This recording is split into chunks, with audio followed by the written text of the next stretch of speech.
Okay. Meeting number 136, House of Commons Standing Committee on Government Operations and Estimates, fondly known as the Mighty OGO. Before we start, colleagues, I'd like to read you just a quick note that we received from our clerk this morning from Global Affairs. Says, good morning, Mr. Clark's staff has confirmed that he would be pleased to make himself available to appear before the committee September 4th or September 12th, if these dates could work or will work with them. If not, we can find another date after he returns from his leave, September 3rd. So, colleagues, if it's okay with everyone here, I'll seek UC to leave it with myself and the clerk to either work on September 12th for his appearance or at a later regular OGO date. Perfect. I'll assume we have consent. Thanks everyone for that, and thank you, Mr. Clark, for clearing that up for us. We will now go to our two witnesses who are appearing virtual. I understand we have opening statements from both of them. So we'll start with Mr. Miller, please. Go ahead. The floor is yours for 5 minutes.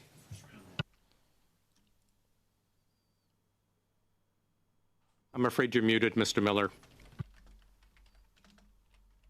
Oops, sorry about that. Thank you so much for the opportunities to speak with you today. Good morning, Mr. Chair and members of Parliament. I appreciate the opportunity to brief you on the New York City real estate market. I have been a real estate appraiser based in New York City for the past 38 years. As co-founder of the valuation firm Miller Samuel, our clients include domestic and international financial institutions, law firms, consulting firms, developers, co-op boards, condo associations, managing agents, individuals, government agencies, and federal, New York State, and New York City courts. I'm a New York State certified appraiser and have appraised more than 8,000 residential properties, most of them in Manhattan. In addition, as a U.S. housing market analyst, I have authored research studies in roughly 50 U.S. housing markets, including the New York City metro area. I hold the Counselors of Real Estate designation, am an Appraiser A member of the Real Estate Board of New York, and was a two-term president of RAC, a national appraisal organization specializing in providing valuation solutions for complex residential properties. In 2023, I testified in Washington, D.C. at the Federal Housing Finance Agency, FHFA, the regulator of Fannie Mae and Freddie Mac, in front of the appraisal subcommittee. For the past 3 decades, my market research has been relied on by the media, financial institutions, and government agencies, including the Federal Reserve, the Internal Revenue Service, U.S. Department of Housing and Urban Development, the New York City Office of Management and Budget, and the New York State Budget Division Economic Advisory Board. I co-authored a research paper for New York University School of Law and the NYU Wagner Graduate School of Public Services Furman Center for Real Estate and Urban Policy, titled The Condominium versus Cooperative Puzzle, an Empirical Analysis of Housing in New York City.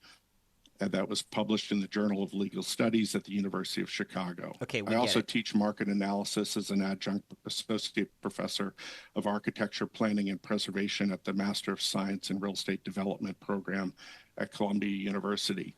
I am a New York State real estate instructor for both qualifying and continuing education courses, and serve on the New York City Mayor's Economic Advisory Panel representing the residential real estate sector. Okay, we get Within my research, Manhattan co-ops and condos represent about 98% of residential sales activity on the island. Since I began my professional practice in 1986, the housing market has undergone significant change with an expanding condominium market and a weakening co-op market. Thank you for your time. What does that have to do with the $9 million condo? You just gave us your credentials for like 2 minutes. Thank you very much, Mr. Miller. We'll now go to Mr. Elliman. Am I pronouncing that correctly? Over to you for 5 minutes. Or sorry, Mr. Abos. Sorry, go ahead, sir. No worries. Thank you. Good morning, Mr. Chair. Good morning, members of Parliament. Thank you for the invitation to participate in this hearing this morning. My name is Thomas Obo. I'm a real estate agent with Douglas Elliman, a U.S.-based real estate firm. We're founded in 1917. Along with my team, the Aaron Boisson Areas team, I support a diverse group of clients on real estate transactions in New York and elsewhere. It's our job to source and dispose of real property based on client needs and criteria. In this role, we provide expert guidance, market analysis, as well as marketing, purchasing, and sales advisory. We frequently participate in solicitations and RFPs. In April of 2024, we were awarded a contract and started work to support the Global Affairs Canada's initiative to secure a new official residence in New York for the Government of Canada.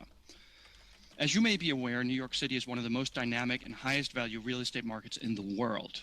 Midtown, a central part of Manhattan, is considered the business and diplomatic center of New York City, exemplified by an above-average concentration of international residents and organizations, and anchored by the UN headquarters on the East River. Midtown receives heavy investment from foreign governments. Traffic and logistics of a metropolis necessitates that organizations seeking active participation in trade must be located in or near the area. To mention a few, recent transactions include the British government investing $16 million, the French investing $14 million, Qatari investing $45 million, while the governments of New Zealand and Denmark both invested between $8 and $10 million. And I'll supply all these numbers in Canadian dollars as well at the end. To our knowledge, there is no major foreign government, and certainly none in the G20, that doesn't have meaningful real property investments for public representation in Midtown within 15 minutes of the UN. The 57th Street corridor in Midtown, that's been talked about a fair bit at these hearings, is colloquially referred to as Billionaires Row because the area is home to rarefied residences overlooking Central Park in super tall skyscrapers built within the last decade. This includes penthouses with selling prices commanding from $40 to well over $100 million. Of course, like all of New York City, the 57th Street area is also a diverse real estate ecosystem. The neighborhood includes studio apartments that sell for under $1 million. The average price per square foot in this area, which is a common measure of value in New York real estate, is $1,749 per square foot. To support the OGO's effort here today, I thought it would be helpful to detail the process we undertook with Global Affairs to secure the new official residence. As you can imagine, researching and evaluating properties is a deliberate process tailored to every client's needs. In this case, our client provided very specific criteria. This included a minimum of 3 bedrooms plus a den, accessibility compliance, proximity to both the Canadian mission and the UN, detailed security specifications not located in a co-op, a price point decided below $9 million, and offering separation between living quarters and where public duties take place. Further, the location and building should be attractive for these public functions to be well attended and building management accommodating for such duties to be performed frequently. Given these parameters, we presented 39 properties for consideration. The initial list was narrowed down to 21 properties in 7 neighborhoods for in-person visitation. After 3 days of visits, a final list of 4 properties remained. 2 were nominated for further consideration.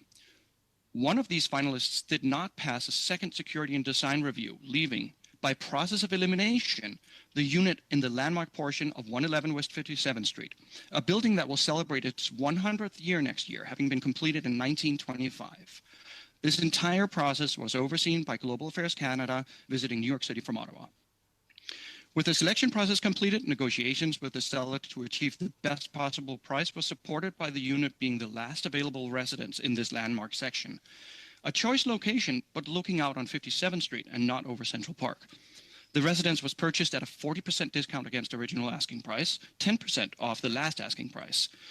Coming to a $1,750 per square foot after concessions, this is by far the lowest price in the building. It is 70% less than peer buildings in the neighborhood that sell well over $5,000 a square foot. Despite the property's desirable location for foreign governments, the price per square foot is also by far below the $2,600 a square foot spent by other foreign governments I mentioned earlier. In fact, the Government of Canada paid just below the average of a standard New York condo, which is currently at $1,764 for the second quarter of 2024, actually, per Jonathan Miller and his company Miller Samuel.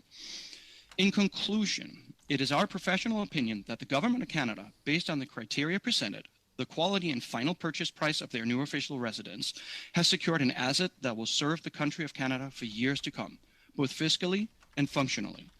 A savvy investment procured in a well-run process by a diligent team in Ottawa. We present our gratitude for the chance to participate in the process and to bear witness here today. Thank you. Thank you, sir. We'll start our 6-minute round with Mr. Barrett. Please go ahead, sir. Here we go, right away. Let's go. I appreciate your comments at the opening of the meeting. It's interesting to hear that we've had a change of heart by Justin Trudeau's $9 million man, Tom Clark, and that he is now after having previously said he would appear, and then saying he wouldn't appear, and then saying that he was on leave, and then when his office was contacted by media, they were told that he was in fact in office, now saying that he is willing to meet. So we have very disingenuous at best responses from Mr. Clark. It raises all kinds of questions about who the direction came from for Mr. Clark not to appear as he had originally committed to this week. And this is, of course, in the context of a $9 million residence on Billionaires Row that is going to serve one person and duplicate existing space that the Office of Canada's representative in New York already has. And we heard from Trudeau government officials last week that they were incredibly proud of the $9 million Billionaires Row accommodations that they got for Justin Trudeau's pal, and said it never occurred to them. It never occurred to them that it would be optically bad to spend $9 million on a place on Billionaires Row for a member of the liberal elite, which I think that response, they're being unaware how out of touch this was, says everything you need to know after 9 years of Justin Trudeau and his NDP Liberal government. Mr. Clark had agreed to come to be here today, and he backed out, and now he's saying he will come on one of those dates. I will say, Chair, that let's preempt the conversation we'll have on the date that's selected, that if Mr. Clark doesn't come on that date, that he'll have exhausted every reasonable courtesy that this committee could extend him, and that as the motion did pass unanimously for him to be here, that he must be summoned, because he will be in defiance of this committee's wishes.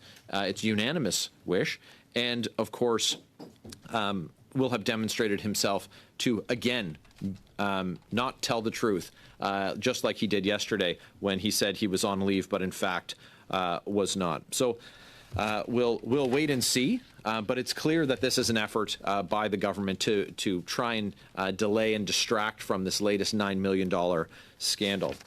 So I have a question for our witnesses.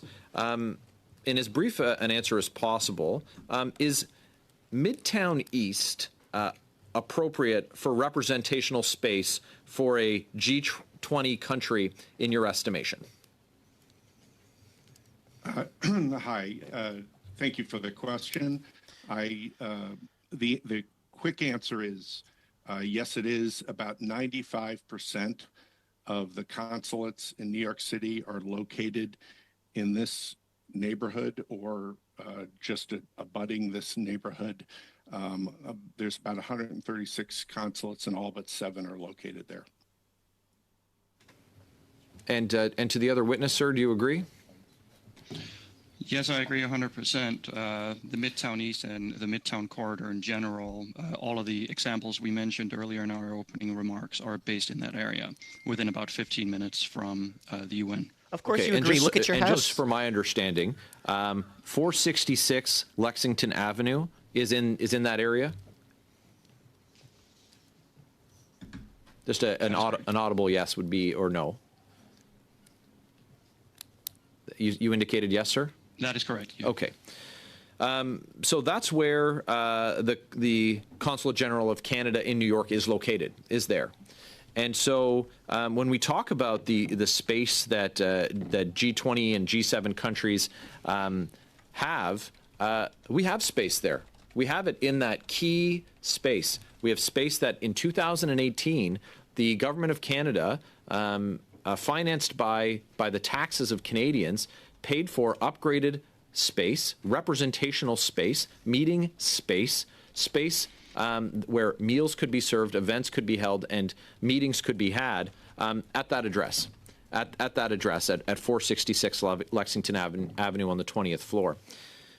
But what we have now is a $9 million condo, and that condo is supposed to replace another condo that the government of Canada had procured. So my question is, what increased value will Canadian taxpayers get by having a duplicate, having a second location that's in a desirable neighborhood? Obviously, other countries are spending big sums of money. I'm not accountable to their taxpayers. I'm accountable to Canadians, as is this Liberal government. What is the increased value that we get by having a second space? Thank you, Mr. Chair. While I can't speak to the value of a second space versus a first space, it is my understanding that there is an office space and a residence space, and that the residence space generally has a facilities requirement as well to be performing as a mission asset. And so needing that space sounds like the right choice for the government of Canada. The initial just quickly, sir, what was your commission on this sale? Just the number, if you could. Yeah, that's a good question. Thank you, Mr. Chair. I appreciate the question. The commission was pre-negotiated as part of the RFP process with the government of Canada. What is the number? What was the number, sir? Thank you, Mr. Chair. The commission that is received by agents during any sales process is always received by the selling party, not by the buyer's side. So the seller's party paid out a commission of 4% of the transactional value to our firm. Oh my God, what is that? Mr. Barrett. Mr. Kuzmirchuk, please go ahead for 6 minutes. Thank you, Mr. Chair. And every time So now almost I hear 400 grand. Conservative colleagues like Mr. Barrett speak, I'm reminded of the fact they made a video recently called Canada Our Home, in which they badly manipulated the truth and badly manipulated Canadians. And in that same tradition, I see Mr. Barrett mischaracterizing the communication between Mr. Tom Clark and the clerk. And so I wanted, through you, Mr. Chair, I wanted to ask the clerk to clarify and confirm that Mr. Tom Clark, from the beginning, was open to meeting with the committee, but simply was not available on August 27th and was looking for an alternate date. Can the clerk, through you, Mr. Chair, kindly confirm that for the record? What that original correspondence was from Mr. Clark, or excuse me, from GAC. Well, the original email that I received on motion was July 24th. August 8th, there was an email that stated, in Marc Olivier, MOG, our clerk's absence, to inform you that Tom Clark, Consul General of Canada in New York, would be available to appear on Tuesday, August 27, 2024. GAC is waiting for official invitation to be sent to them. So that was on August 8th. We received an email from the clerk de jure, as I jokingly call it, because MOG is away on vacation, that Mr. Clark, or Global Affairs, confirmed that he would appear on the 27th. Then on the 24th, we received information that he would not be appearing. And then yesterday, there was a bit of convoluted back and forth between the clerk and GAC. At the end, it came out, wait till September 3rd, we will discuss a new date. And then this morning, we received confirmation Mr. Clark would be available on the 4th or the 12th of September. So, but as I understand it, because I've seen various comments on social media and elsewhere, Mr. Clark, through GAC, was working with our committee to find a time to appear at this committee. Is that correct? The email I received from the clerk on the 8th said he had GAC had confirmed his appearance. On the 24th, they withdrew it. And then yesterday was, we'll see. Then it was, when he's back September 3rd, we'll find a date. Then this morning, we received confirmation of available dates. So it appears that it did confirm they're not available. Now, this morning, are 2 dates made available. Yes, he's made himself available to this committee to appear. I wanted to get that on the record. Nobody I wanted cares. to ask our witnesses here today, the listing price for the unit was 9.3 million Canadian.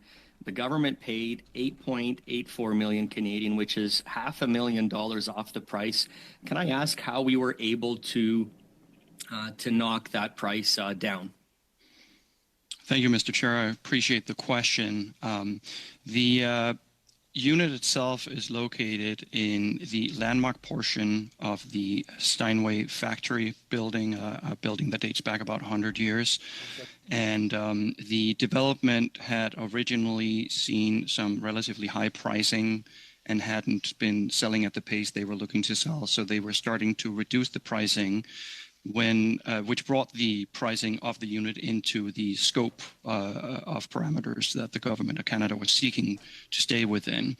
At that point, the unit that was selected by the client was the last remaining residence in this landmark tower, and as such, for the developer would be considered a success if they were able to dispose of the last remaining unit. So they were friendly to the negotiation position that we took for the government of Canada. I'm looking at, you had visited 21 properties, as I understand, were actually looked at. It started as 39 properties, went down to 21 properties that were looked at.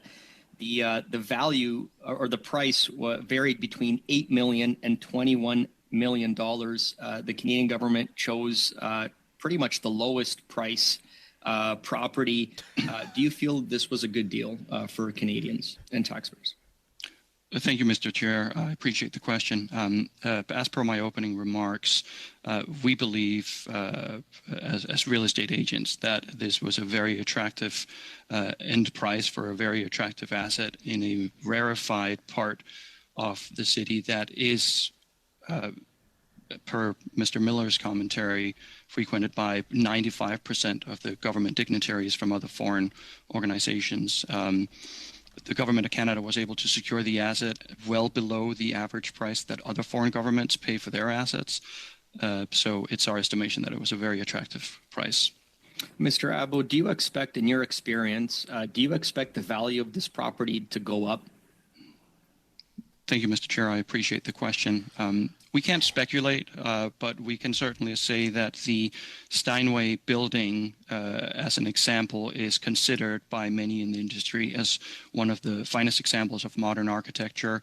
They're certainly not going to be building many more of them, and there is only limited amount of space there. It is a prime location, so given that real estate is primarily around location and space and availability, we believe it will substantially increase in price over the years. And I'm sorry, we are past our time, Mr. Kusmirchuk. Mrs. Vignola, please go ahead. Merci beaucoup. Thank you very much, Chair. Good morning, Mr. Miller, Mr. Ibo. Mr. Miller, when we talk about the median price in New York, and that price is equivalent to $1.6 million, that means that there are 50% of properties that are under that value and 50% that are above that value of $1.6 million. Let's take the median price of $1.6 million. What can a buyer aspire to purchase for $1.6 million in Manhattan? Where can he buy this property? Is it going to be well located?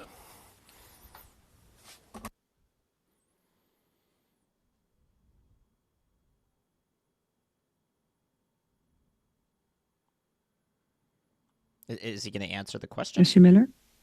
Mr. Miller. There's no translation coming into my headset. Ah, ça va bien. I would say it, but I'm not going to do that myself. Mr. Miller, there is a lower down on Zoom. There is a, you'll see, I think it shows a planet. You can click on that. That'll do the translation. And I apologize. We should have done that in advance for both of you.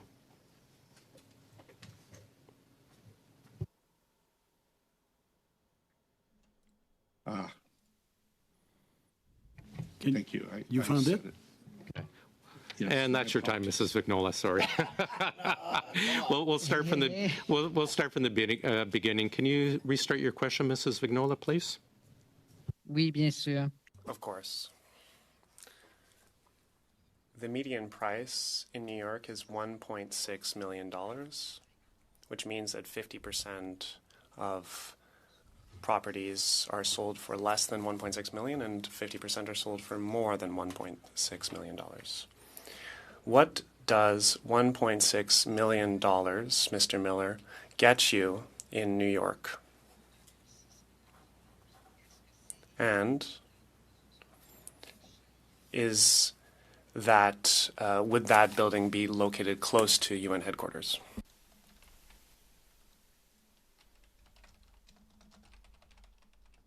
I'm sorry.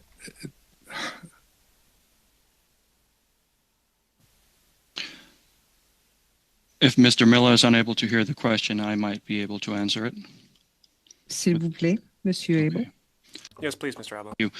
So, if I understand the question correctly, you're saying that the average price of an apartment in New York City is $1.6 million, meaning 50% less, and median price, and 50% more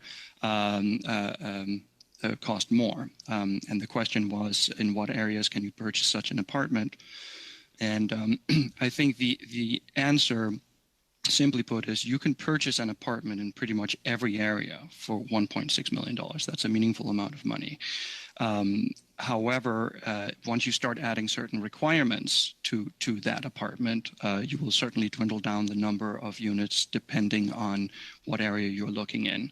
Mr. Miller's firm has a number of studies that can actually tell you exactly how much apartment per square foot you can get in each neighborhood in New York City. And I'm sure he'd be happy to share that with you. Et à 1,6 million de dollars. And for $1.6 million, well, what can that get you? What can you get in Midtown? Is it possible to get something in Midtown? And what would you get with it? Would that be appropriate for the consul's needs? Go ahead, Mr. Miller. Thank you, Mr. Chair. I think I figured out the translation. 1.6 million US in Midtown would get you probably a studio apartment, which sounds like would not be adequate for the needs of the consulate. Merci beaucoup. Thank you very much. A studio apartment for 1.6 million? I think you could get a little bit more than that just outside the area. Mr. Miller, you can chime in if you want to. In the description of the building and the unit, there are luxury aspects. For example, the type of walls, the type of floors, the amenities, the fridge, the stove.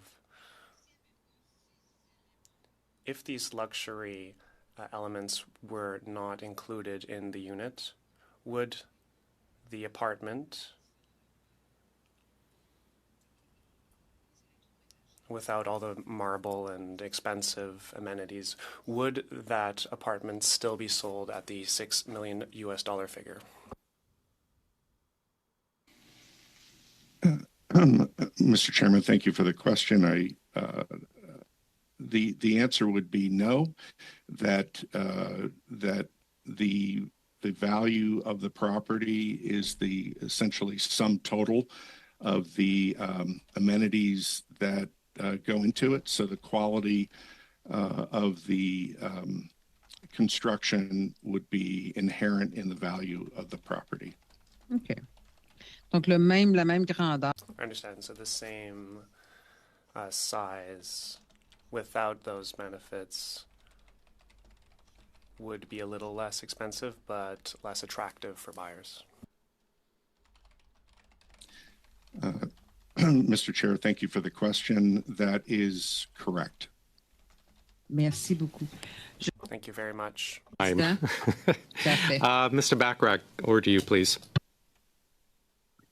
Thank you, Mr. Chair, and thank you to both of our witnesses for appearing and helping us understand the context in which this transaction took place a little bit better. The one thing that stood out to me was the price drop from 10.7, or sorry, the asking price, the drop in asking price from 10.7 million to 6.9 million. And I'm just wondering if that's something that is usually seen? Is that out of the ordinary? It seems like a fairly significant drop in asking price. Thank you for the question. I'll chime in and maybe Mr. Miller will add at the end. It is fairly unusual to watch any type of real estate asset priced at one end and then reduced down to 40% without selling at that same time. There was a very specific dynamic taking place in that area, and actually, especially with that building, there was a transition in ownership, and there was a desire by the new owners to, in essence, transact. And so that willingness to transact turned out to be the benefit of the government of Canada. Okay, thanks for that. Mr. Miller, do you agree? Thank you for the question. Yes, I do. Okay. Looking at the appraisal that was done for the condo that was purchased, the appraiser notes cautious optimism when it comes to the long-term health of the Central Park South real estate market. It says, quote, "The neighborhood's enduring popularity and limited new inventory are likely to sustain long-term residential demand." Is that a view that both of you gentlemen share?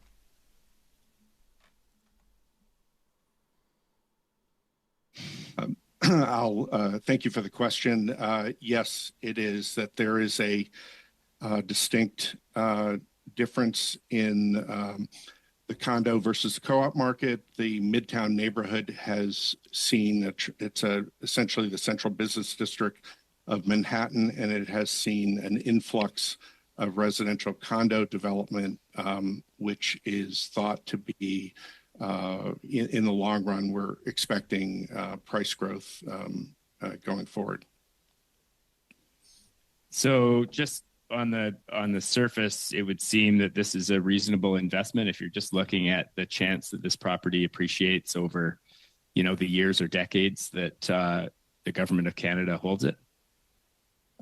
Thank you for the question. I can't speak to whether or not it's a good investment. I can speak to the market conditions, and the market conditions suggest, and as we have seen for the past decade, that the condominium market has a more of a potential upside direction over the long term than the existing co-op market, which currently outnumbers condominiums in the market 3-to-1. Okay, thank you. Mr. Abbo? I would agree with Mr. Miller's assessment, and thank you for the question. The area is still up and coming in the sense that there is a lot of new development that has been released now to the market, and that has been more or less adopted by the market. And again, with the continued influx of foreign investment into New York, we anticipate that will continue to grow up. We agree with the appraiser's assessment. Thanks for that. Now, one of the criteria that led to the conclusion that the former property was no longer suitable had to do with rules imposed by the cooperative in which it was located that constrained GAC's ability to hold events at the property. I'm just curious, you noted that the current property is not located in a co-op. Are there any rules that constrain GAC's use of the property? Thank you for the question. The rules of a condo building are very different from the rules of a co-op building.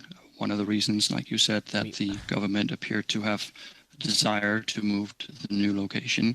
The new location certainly has rules. Every building in New York City, what are they? I would imagine anywhere, has rules.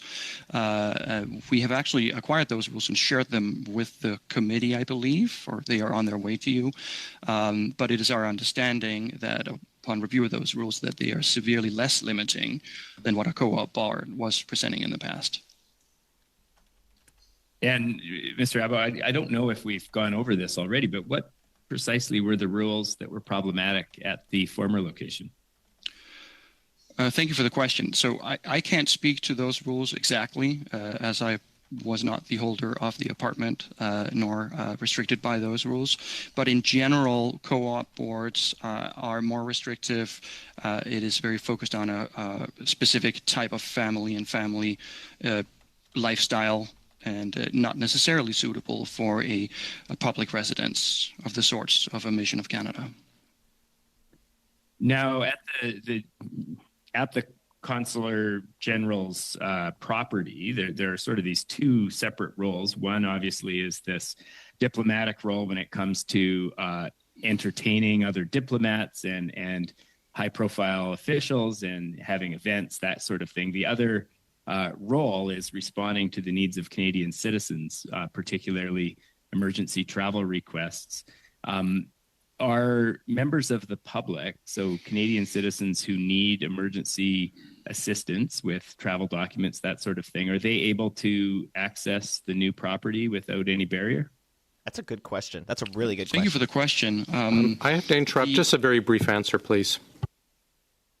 The condo, the new condo, has very strict security measures and several points of entry that are supervised. And so they would need to be cleared by the residents of the condo in order to access it. But if they were cleared, they certainly could access it. Okay, Thanks very much. Mr. Bachrach, I'm glad you brought up the issue of the condo rules. Global Affairs actually promised us at our last meeting to have some information back on those rules that day or the very next day. I checked with our clerk yesterday, and they still have not gone back to us. So I'm glad you've brought it up with Global Affairs if you are watching this today. And I assume you have. You owe us those documents. You promised us those documents, or at least a response about it. So I hope you will get to providing it to this valued committee. Thank you for that time for a paid announcement. Mr. Brock, go ahead, please. Thank you, Chair. And I'm going to be directing questions to you, Mr. Abo, if I'm pronouncing your name correctly. I understand that your real estate firm is currently the listing agent of 550 Park Avenue, Unit 12E, the existing Consul General premises, and I also understand that you played a part in the purchase of 57th Street. Is that accurate? Thank you for the question. That is indeed accurate. We proceeded in two RFP processes, one for the purchase of the new official residence and one for the disposal of existing residence. Thank you. Thank you. I just wanted to confirm that. Now, Government of Canada officials, Justin Trudeau's government, Global Affairs, have confirmed that the purchase of West 57 was predicated on the fact that the Park Avenue property required, in essence, over $2 million in renovations. That it was originally purchased in 1961. It had renovations completed in 1982.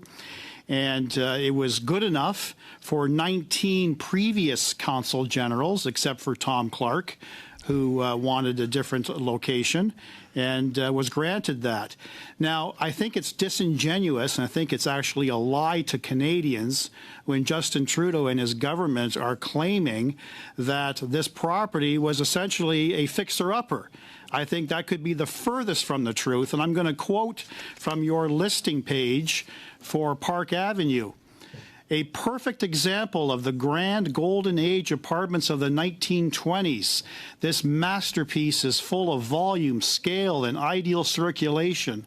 A great room with 11-foot ceilings and large windows that frame exposures to the north and east invite you into the heart of the home, while the adjacent dining room could comfortably host down a dinner of 18. Designed for hospitality, a commercial kitchen and a butler's pantry are further complemented by direct access to a separate staff office and storage room, as well as in-unit laundry, a den library just off the entrance gallery, as well as a powder room complete the northern wing. Along the southern corridor, 4 bedrooms, all with ensuite bathrooms and walk-in closets, and 2 with corner exposures, offer privacy and comfort. With its high ceilings, large windows, herringbone, walnut floors, and ample storage throughout, throughout. This residence offers the perfect framework for generation living and is truly a space to behold. That, sir, is your listing. That is hardly indicative of a New York City condo adjacent to Billionaires Row that demands $2 million worth of renovations. Would you agree with that? Thank you for the question. It is a wonderful residence, and it will serve its owners very well. That has the needs that that residence will offer up. That's nobody believes If that those answer. needs are no longer met, those residents will probably want to find another. In your professional opinion, this is not a fixer-upper, is it? Move-in ready. Opinion, that Sir, this is move-in ready luxury, isn't it? In a heritage building. it is move-in ready. It's a wonderful residence. It's in a heritage building. That is correct. Correct. Now, did the government offer you any specifics on how they were going to spend $2 million worth of taxpayer dollars for renovations to Park Avenue? Did they offer any details? We have not received any of that information. Of course not. Did they even mention it to you, that one of the rationales for looking for a new location adjacent to Central Park in Billionaires Row was because of the $2 million expected to renovate this luxurious condo? It was shared as part of the criteria, yes. They shared that with you? They shared that due renovation costs, it made more sense financially to pursue another residence. Okay. They also told us at committee that it wasn't accessible. And when I drilled down on the government as to what that meant, they had to widen the entranceway to a bathroom. That could have easily been done on Park Avenue as well, couldn't it? It is sometimes difficult to do work in co-op buildings, especially. Part of the reason Well, is why it, the sir? cost is so high. It's not impossible, is it? Could be done. It's not impossible, is it? Answer, please. It is not impossible. Thank you. Thanks, Mr. Brock. Ms. Damoff, welcome to OGO. Go ahead, please, for 5. Thank you, Chair, and it's a pleasure to be with you here today. I want to read something from the Vienna Convention on Consular Relations from 1963, and one of the articles says that the role is to further the development of commercial, economic, cultural, and scientific relations between the sending state and the receiving state, and otherwise promoting friendly relations between them in accordance with the provisions of the present convention. So this consulate is responsible for $200 billion a year of business. Its role is to promote, is to host events that promote Canada and businesses within Canada. And I don't think any of us would sneeze at $200 billion a year of business that's being generated through this consulate for Canada. That's a significant amount of money. And to portray this residence as simply a residence and not a residence and a place of business is misleading. You know, in 2021, we passed the Accessible Canada Act. Now, accessibility in these residences around the world should not have to be legislated. It should be the right thing to do. But the fact is that we need to make these residents accessible to people with disabilities, and to ignore that fact.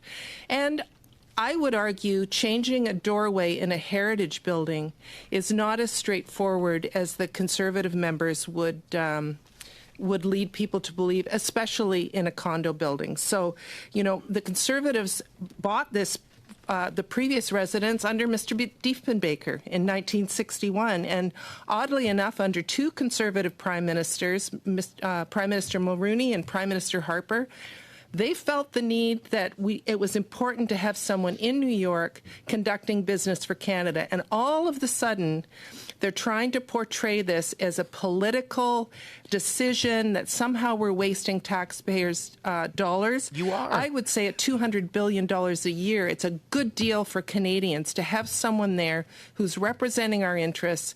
And I would challenge any Conservative to say why Mr. Mulroney, Mr. Harper, and even Mr. Diefenbaker felt that it was important to have this kind of representation in New York City. I have a question for Mr. Miller. You have talked about the need for appraisals to be for neutrality in valuations and the need to not have politics involved when you're doing that. I wonder if you could speak to that a little bit, please. Thank you so much for the question. I'd be happy to. Neutrality in valuation, for example, our firm does a tremendous amount of matrimonial work between parties, and we're really actually quiet. hired by both parties because we take the neutrality position very seriously. And neutrality essentially means that any appearance of non-neutrality would appear to, the appearance of favoring one party over another is toxic or poison for the credibility of the final valuation. We found that over our experience that has resulted in much better outcomes for the parties if the person providing the valuation is not influenced or pressured by either party. And Mr. Abo, just briefly, because I only have a minute left, you went through, and we've heard some of the requirements that the Government of Canada needed for this property, including accessibility, but there are many other ones. I suspect that narrows down the availability of residences significantly. I wonder if you could talk about that, and also whether you feel the Government of Canada made a good decision in selling the previous property because it didn't meet those guidelines and required significant repairs, and purchasing the property that we did purchase in New York City. In about 20 seconds.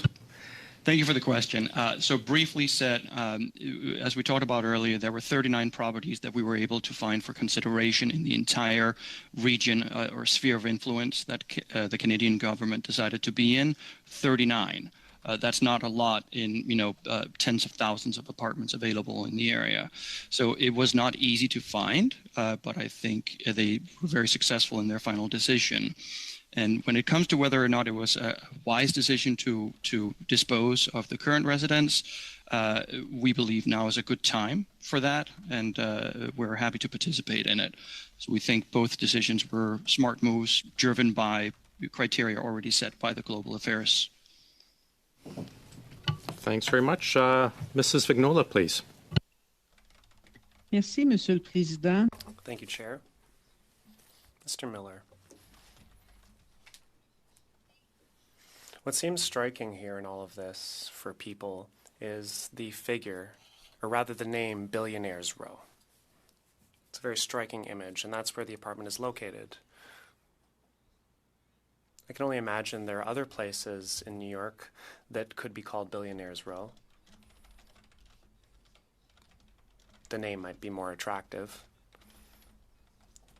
But is there a bit of everything in this area, or it's really an area where there is an immense number of rich people with regard to other areas in New York?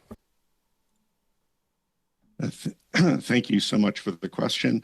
The answer is, and I believe Mr. Abo mentioned it as well, that there's quite a diverse mix of residential properties in the area. It is primarily a commercial district that has seen an influx of development, especially after the financial crisis, where we saw, really we're talking about 8 or 9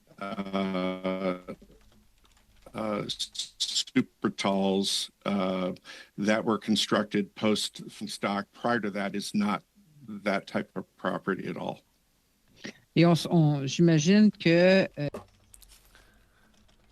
And I imagine that if it was called Crappy Row, nobody would move there, right? Thank you for the question. The phrasing Billionaires Row is a marketing term, something that Manhattan or New York real estate is well known for. It's an aspirational name, but it does not reflect the majority of the housing stock in that location. Merci. Thank you, Mr. Miller. Does he expect us to believe that? Is he serious? Mr. Chair, I yield the floor. Thanks very much. Mr. Bachrach, go ahead, please. Thank you, Mr. Chair. And for Mr. Abo, you were fairly intimately involved in this transaction, advising Global Affairs and, looking at other properties, talking to them about their requirements. At any point, did you have any interaction with Mr. Clark, the Consul General?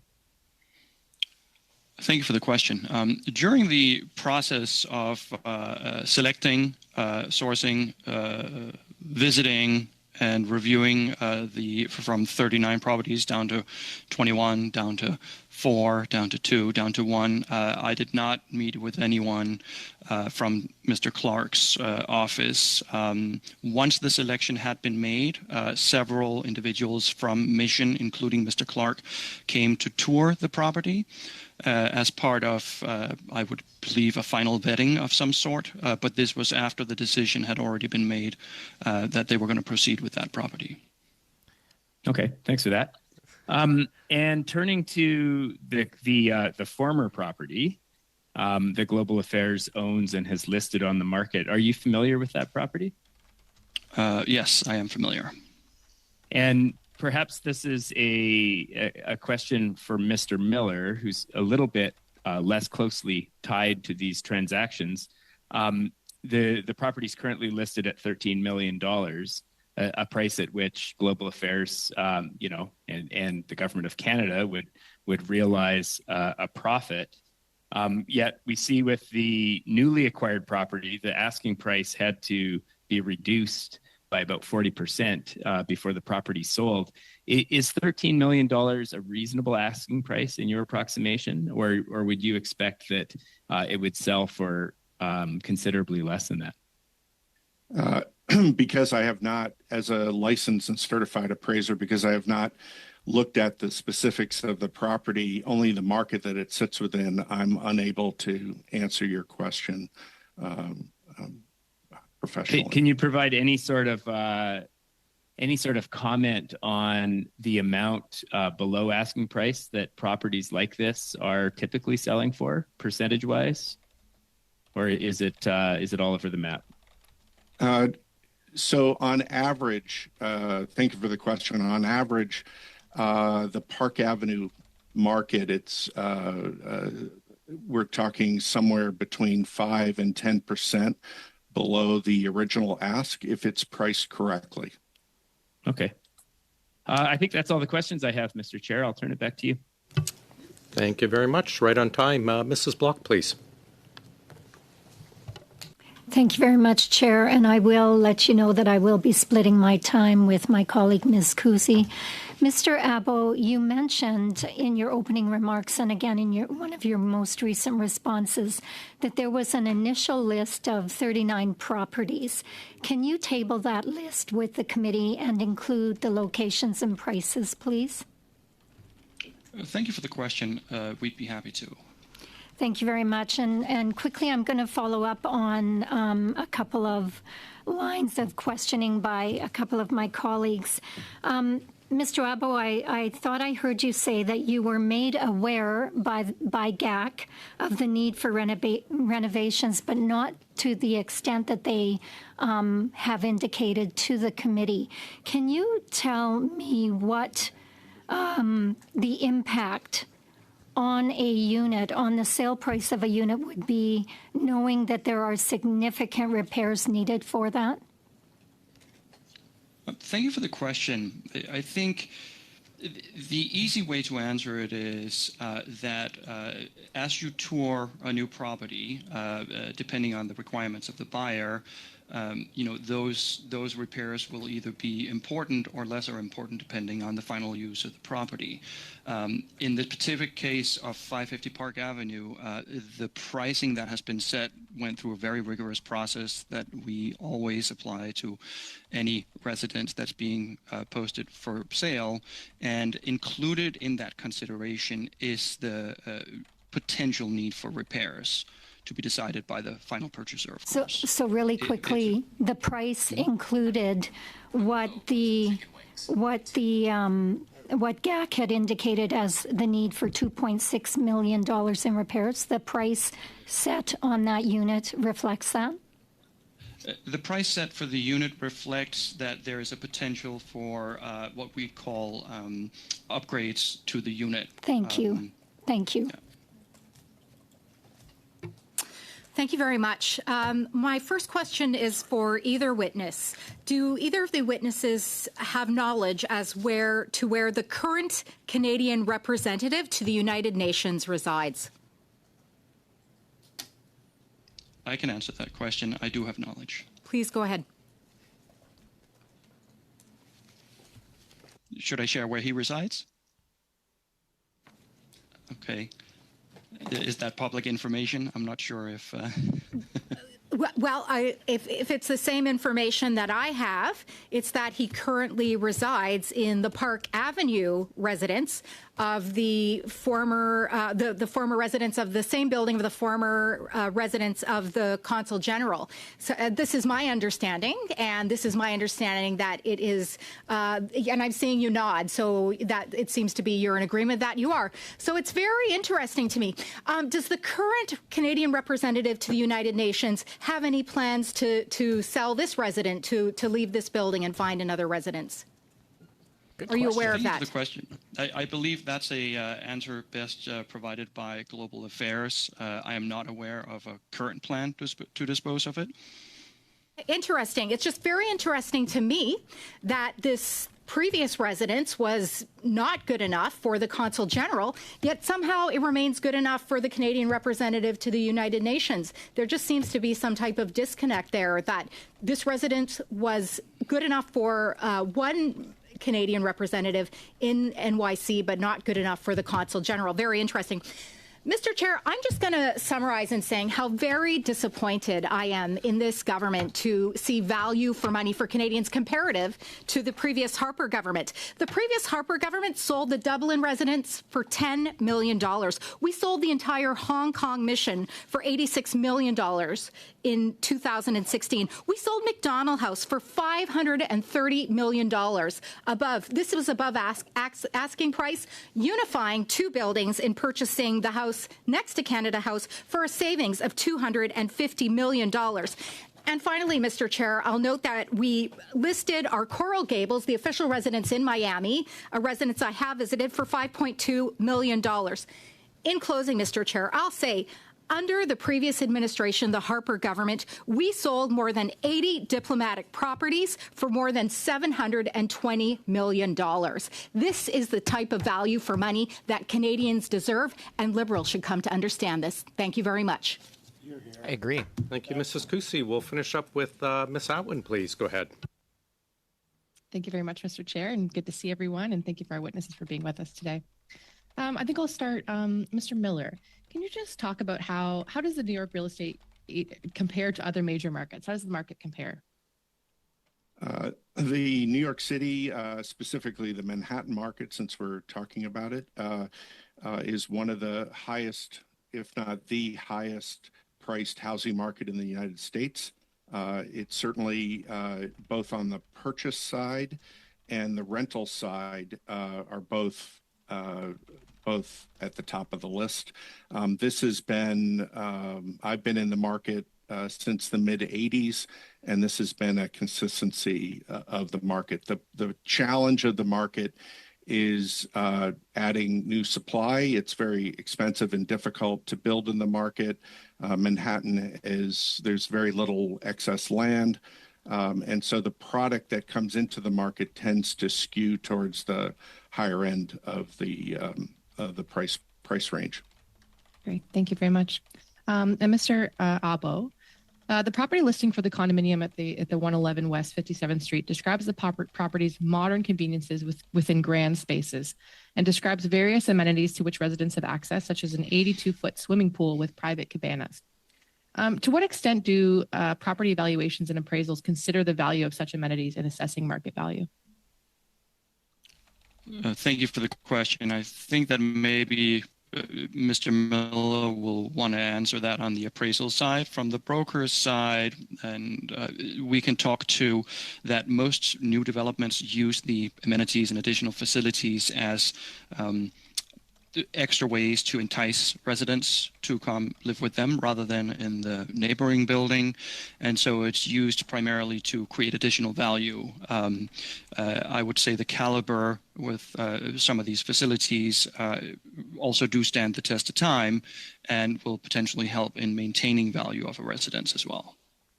Great. And Mr. Miller? Yes. Think of the amenities as a suite of things that help the property be established at a certain value point within the market. It is, usually properties of a high caliber have a certain minimum number of amenities that are expected by potential buyers. And in the Midtown location, for example, about 85% of the new development condo purchases over the last decade have been by international buyers, 85%, and that would be just the opposite downtown. So there's something about the amenity suite that's being offered in Midtown that is attracting this market. It doesn't need all those amenities. Well, thank you very much. And so on 21st of August, our last committee meeting, we had officials from GAC, and they estimated that the life cycle of this residence would be between 55 and 60 years, and that its value would appreciate during this time. Would it be reasonable to assume that the new official residence at 111 West 57th Street will appreciate at a rate higher than inflation over this period? And could you possibly explain that? Thank you for the question. So I would be in agreement that because of the restraint on supply in the market, especially in the new development space itself, that the runway or the period, 50, 60 years down the road, it would be a reasonable estimate to assume that the price growth in the property in the long run would be at or above inflation levels. Great. I think that's all my questions for now. Thank you, Mr. Chair. Thanks very much. Mr. Miller, we'll book you for 50 years from now to see if your prediction holds true. Colleagues, if you want to put that on your calendar for 2074.